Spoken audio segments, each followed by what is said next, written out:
Hey guys, it's Sarah and today is BookList Thursday. This is a video series I do with my friend Lindsay over at Lindsay's Little Library. And every Thursday we bring you some sort of list or book topic that we feel like talking about for the week. And this week we are going to share some how-to books. So all of mine actually start with how-to. So that is the title of all these books.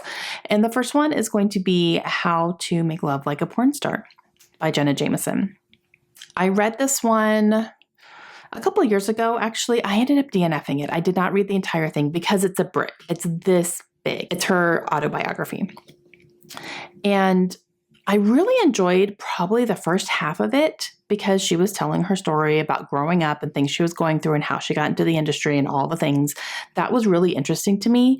But then the second half really took a turn.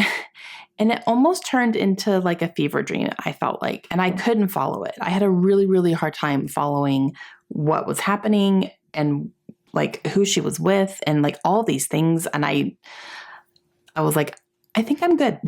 So I ended up putting it down. I didn't finish that book. It was very interesting. Almost exactly halfway through, it just completely did a 180. And I was like, wait, I was enjoying this. What's going on? So yeah, that was interesting, but it does start with how to. Okay, another one I have that I just recently bought is How to Become a Dark Lord and Die Trying by Django Wexler. And this one I have heard, because obviously I haven't read this one yet, I have heard that this is a little bit of a satire on, kind of somebody who came into power, but they are on the evil side of things, but they don't want to be on the evil side of things. And how do they change? What's the expectations? All these things. I've heard it's a little bit satirical, which I'm really excited about. And I heard it's a lot of fun. And I heard it has kind of video game-ish themes going throughout here as well. So I'm very, very excited to read this one. I have not read anything by this author yet, but this is definitely one that I want to give a try. Another one is one that I actually have on my Kindle. It's a science fiction. It's called How to Mars. And this is by David Ebenbach. Don't know exactly how to say his last name. I got this from NetGalley and I requested it when it was available because it just sounded like a ton of fun and really kind of reminded me a little bit of The Martian. And I feel like this one was kind of pitched as, I believe that Mars is colonized actually. And so people are actually living there.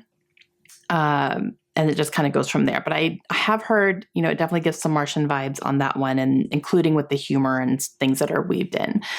So I haven't read it yet. It's been out for quite a while, but yeah, it's definitely one that caught my attention. And one that I have read is How to Sell a Haunted House by Grady Hendrix. I loved this book. This book was so over the top ridiculous, and I loved every minute of it. It was working for me. This one didn't work for everybody. It really worked for me though. This follows a brother and a sister who are mourning the loss of their parents, and they have to come together to try to sell their house and try to figure out what to do. However, some things are happening in this house, and you're seeing what's going on with it. I loved it. I really, really did.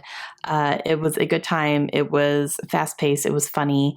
Definitely creepy for sure. And yeah, it was good. And the last one I have is How to Stop Time by Matt Haig. This is another one that I have read already and I really enjoyed it. And this one is definitely a time travel. It's following a man who figures out how to time travel. And you see him doing that. So he's going through different timelines and different things are happening. And the one thing he's not supposed to do is fall in love. But of course, what's going to happen, right?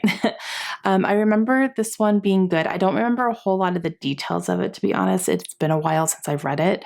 But I do remember really liking the writing and I thought it was good. Okay, guys, those are some books that start with the words how to in their title. And I thought that was fun trying to pick some of those out to share with you guys. So make sure you go check out Lindsay and see what kind of how-to books she's going to be sharing today. And we will see you guys again soon. Hope you have a great day. Bye.